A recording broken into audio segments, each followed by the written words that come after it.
Dans une ambiance conviviale et autour d'un café, cette permanence située au cœur de la ville accueille les personnes en situation d'exclusion sociale.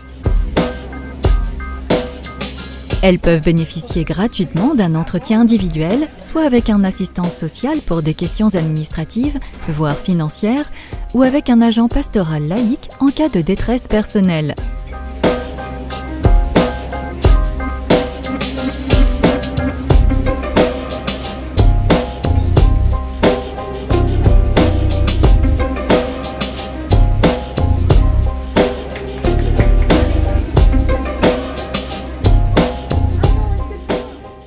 Un réalisateur sri-lankais, réfugié en Suisse depuis 5 ans, nous confie ses motivations pour venir à la permanence.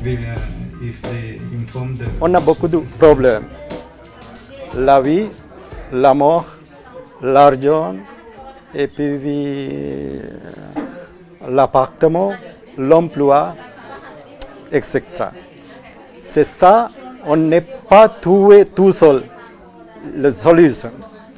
C'est pour ça que on a besoin d'aide, on a besoin de solidarité.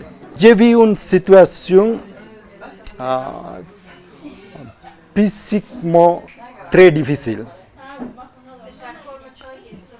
J'ai eu un problème parce que ma mère, elle est malade il y a 2 semaines. C'est très grave, elle est malade. Mais je n'ai pas beaucoup d'amis en Suisse. Je vis tout seul. Je n'ai pas partagé mon problème avec quelqu'un. Mon rôle, c'est d'avoir des entretiens courts avec les personnes qui se présentent à la permanence. Donc dans un premier temps, c'est d'identifier la demande. Ensuite, ça peut être de les orienter au sein du réseau social vers une organisation spécialisée, ou bien de donner une information, un conseil, voire de donner une aide directe, donc sous forme de démarches administratives, ou bien d'une aide alimentaire, par exemple sous forme de bons pour les épiceries Caritas. C'est même très surprenant à quel point les personnes arrivent à créer des liens malgré les différences culturelles, malgré les problèmes de langue, parce que beaucoup ont un français très limité. Malgré les difficultés liées notamment au permis de séjour, le logement, la précarité financière ou la maladie, les habitués du lieu partagent des moments de solidarité et des riches échanges intergénérationnels et interculturels.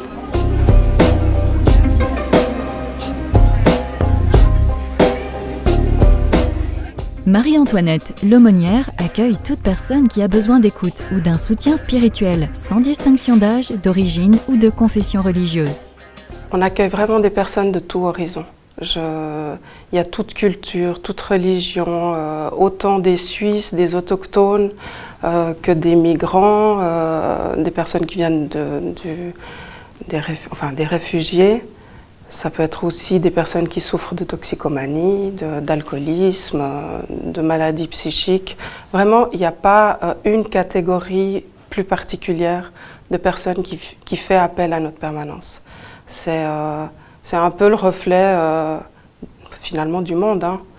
Les précarités qu'on côtoie ici à la permanence, c'est des précarités qu'on rencontre partout. Ici, tu écris le nom des enfants. Là, toi, c'est le prix. Tu m'as dit, tu es ici. Yes, no problem for me. Just anytime, last time for active. Tu dois renvoyer pour le 31 mai. D'accord. Ce que les gens nous confient, c'est qu'il y a très peu d'endroits où justement ils peuvent se confier. Ils peuvent déposer ce qui les touche, parce que souvent ils ne parlent pas la langue ou sont très peu écoutés parce qu'il n'y a pas le temps. Alors moi j'ai vraiment envie de dire que l'avantage ici, et peut-être plus particulièrement de l'aumônier, c'est qu'il peut prendre le temps.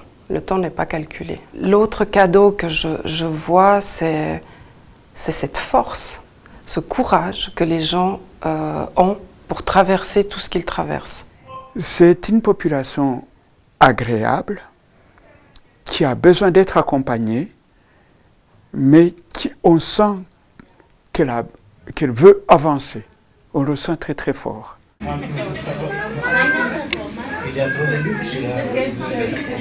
Quelles sont les attentes des gens?